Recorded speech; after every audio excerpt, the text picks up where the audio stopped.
อย่าไปพูดฝุ่นไอ้รถเขามาไหนนะปี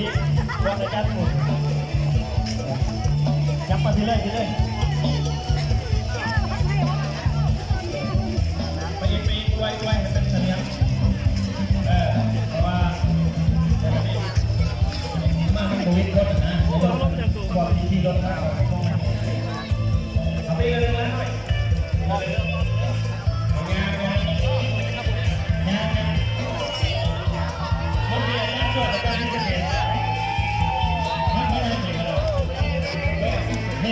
ตามข้างสายนี่แน่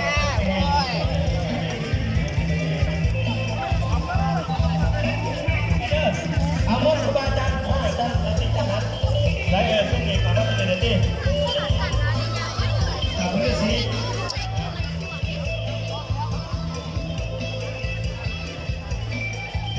ยับปี